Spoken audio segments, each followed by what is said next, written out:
بسم اللہ الرحمن الرحیم۔ السلام علیکم ورحمۃ اللہ وبرکاتہ۔ الپ ارسلان نے اپنے چچا طغرل بیگ کی وفات کے بعد زمام اقتدار اپنے ہاتھ میں لی۔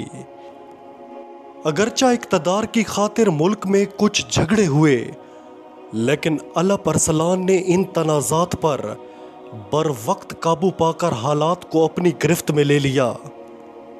الپ ارسلان اپنے مرحوم چچا طغرل بیگ کی طرح ایک نہایت مدبر، تجربہ کار لیڈر اور جرأت مند شخصیت کے مالک تھے۔ اس نے ملکی سرحدوں کو وسیع کرنے کے لیے ایک نہایت ہی دانش مندانہ پالیسی اختیار کی۔ جو علاقے سلجوقی سلطنت کے زیر نگیں تھے، پہلے ان کے استحکام کو یقینی بنایا اور اس کے بعد بیرونی دنیا کی طرف پیش قدمی کی۔ سلطان الپ ارسلان جہاد فی سبیل اللہ اور اپنے پڑوسی مسیحی سلطنتوں میں اسلام کی اشاعت کے لیے بے قرار رہتا تھا۔ الپ ارسلان اپنی مملکت کی سرحدوں کو وسیع کرنے سے پہلے 7 سال کے عرصے تک اپنی مملکت کے دور دراز علاقوں کے حالات کا جائزہ لیتا رہا، اور جب ان علاقوں میں امن و امان کی صورتحال سے مطمئن ہو گیا تو اپنے عظیم مقاصد کو پائے تکمیل تک پہنچانے کے لیے پلاننگ شروع کر دی۔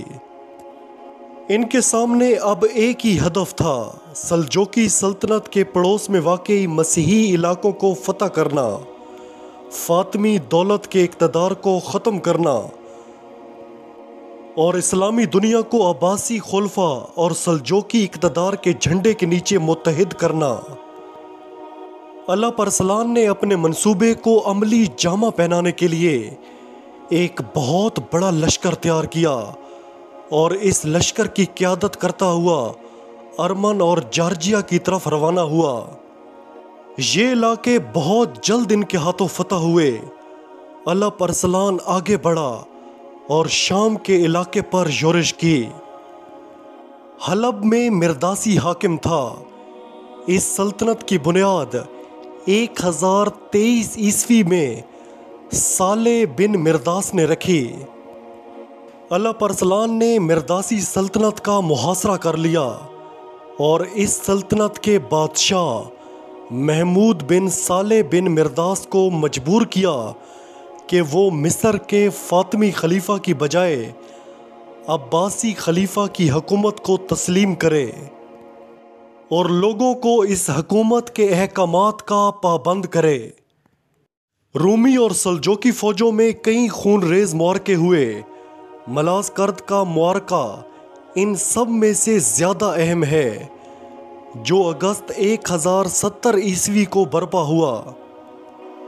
ابن کثیر لکھتے ہیں کہ اس معرکے میں روم کا بادشاہ ڈومانوس پہاڑ کی مانند لشکروں کو لے کر روانہ ہوا۔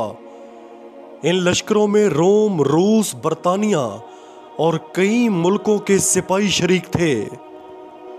الپ ارسلان کا ایک مختصر سا لشکر، جس کی تعداد 15,000 سے زیادہ نہیں تھی، کی مدد سے شہنشاہ روم کے 1,00,000 سپاہیوں پر مشتمل بہت بڑے لشکر کو شکست سے دوچار کیا۔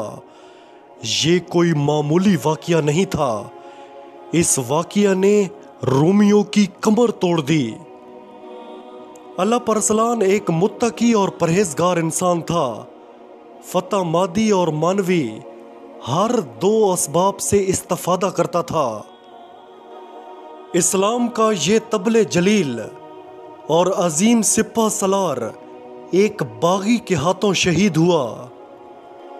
آپ کا وصال 1072 عیسوی میں ہوا۔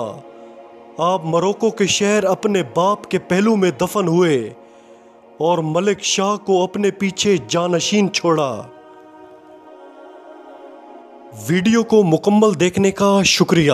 آپ سے گزارش ہے ہمارے چینل کو سبسکرائب کریں، ساتھ لگے بیل آئیکن پر ضرور پریس کریں، ویڈیو کو لائک کریں، شیئر کریں۔